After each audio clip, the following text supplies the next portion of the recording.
Hello everyone, আসসালামু আলাইকুম। প্রতিদিনের মতো আমি উমেহানি চলে আসলাম নতুন একটা ভিডিও নিয়ে। আমার ভিডিওটা যে যেখান থেকে দেখছেন আশা করি সবাই ভালো আছেন, সুস্থ আছেন। আলহামদুলিল্লাহ আমি আমার পরিবার নিয়ে অনেক ভালো আছি, সুস্থ আছি। আর এই তো সবজিগুলো ঢালা হয়েছিল না, এখন আমি সমস্ত সবজি ঢেলে নিয়েছি, সব ঝুড়িতে রেখে দিয়েছি। শীতকালে সবজি নষ্ট হয় না, ফ্রিজে না রাখলেও চলে। তো আমি মনে করলাম যে বাইরেই থাক, পরে ফ্রিজে রেখে দেবো না। যে এখন শীতকাল, এখন কিন্তু অনেক রকমের শাকসবজি পাওয়া যায়, কত মজা করে রান্না করে খাই আমরা। সমস্ত শাকসবজি টাটকা টাটকা পাওয়া যায়। এই জিনিসটাই কিন্তু একই জিনিস, কিন্তু রমজান মাস আসলে তখন কিন্তু এইটার দাম দ্বিগুণ হয়ে যায়।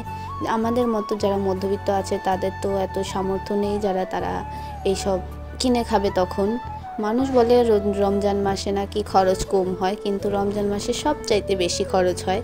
কারণ সারাদিন আমরা না খেয়ে থাকি, তারপরে আল্লাহ তাআলার সন্তুষ্ট লাভের জন্য আমরা যেই রোজাটা পালন করি, সন্ধ্যাবেলা কিন্তু আমরা তা খাবার দিয়ে পুষিয়ে নেই।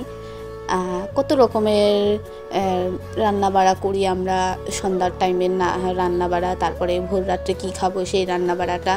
আমার মনে হয় যে রমজান মাসে কিন্তু খরচ অনেক অনেক বেড়ে যায়। তো আমাদের মতো যারা মধ্যবিত্ত আছে তাদের তো ওই সময়টা একটু কষ্ট হয় চলতে। এখন যেরকম জিনিসের যত দাম কম, এখন সব কিছুরই দাম কম পাওয়া যাচ্ছে, শাক সবজি, কিন্তু রোজার মাসে সবচাইতে বেশি দাম বেড়ে যায়। পেঁয়াজ, তারপরে তেল, আলু, বেগুন, সব কিছুরই দাম বেড়ে যায়।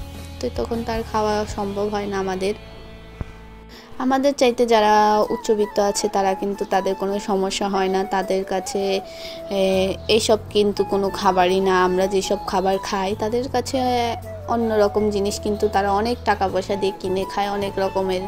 আবার আমাদের থেকে যারা একদম নিম্নবিত্ত আছে তারা কিন্তু, আমরা যেইটুকু জিনিস পাই সেইটুকুও পায় না।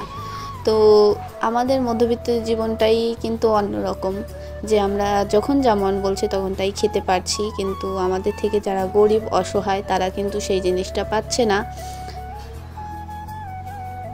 তো সংসার চালাতে হলে কিন্তু একটু হিসাব করে চলতে হয়। আমরা যেহেতু আমাদের আয়ের উৎসটা একটু কম, কিন্তু ব্যয়ের উৎসটাও আমাদেরকে সেইভাবেই খরচ করতে হবে।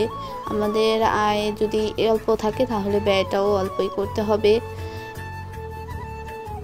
তো আমার ভিডিওর এই পর্যায়ে আমার সেই পুরনো কথাটা বলে নিচ্ছি। আমার ভিডিওর কোনো জায়গায় বা কোনো অংশে যদি একটু ভালো লাগে প্লিজ একটা লাইক দিয়ে দিবে। আর যারা এই ধরনের ভিডিও পছন্দ করো তারা চাইলে আমার চ্যানেলটাকে সাবস্ক্রাইব করে পাশে থাকতে পারো।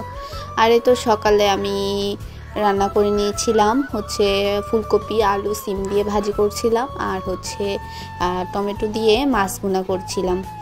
আর এই তো বিকেলবেলা আমি একটু আলুর দম রান্না করে নিচ্ছি, কারণ আপনাদের ভাইয়ার আলুর দমটা অনেক পছন্দ। তো কিছু ছোট ছোট আলু ছিল, তো অল্প করে রান্না করে নিয়েছি, যেহেতু আমরা মানুষ দুইজনা, বেশি রান্না করলে খাওয়া হবে না, তো অপচয় করে তো লাভ নেই। আমি একদম জিনিস অপচয় করতে পছন্দ করি না, আমি একটু হিসাব করেই চলি, তাহলে কিন্তু সুন্দরভাবে আমার সংসারটা চলে যায়। আর এই তো আলুর দমটা করাও শেষ ফাইনালি।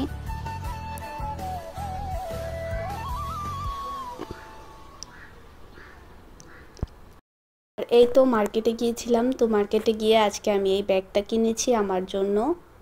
আমার এইসব ব্যাগ পরতেই ভালো লাগে, একদম হালকা পাতলা ছিল, অতটাও ভারী ছিল না, কারণ ভারী ব্যাগ ক্যারি করা যায় না। তো আমি এই ব্যাগটা কিনেছি। আমার ব্যাগটা কেমন হয়েছে সবাই কিন্তু অবশ্যই কমেন্টে জানাবে, কারণ আগের ব্যাগটা আমার নষ্ট হয়ে গিয়েছে। আমি একটা জিনিস থাকতে আরেকটা জিনিস কিনি না, তো নিজের জন্য কখনোই কোনো কিছু কেনা হয় না, কিনতে গেলে মেয়ের জন্য কেনা লাগে। তো এই জায়গায় মেয়ের জন্য এক জোড়া জুতো কিনেছি আর আমার জন্য একটা ব্যাগ কিনেছি। এই ছিল টুকটাক মার্কেট।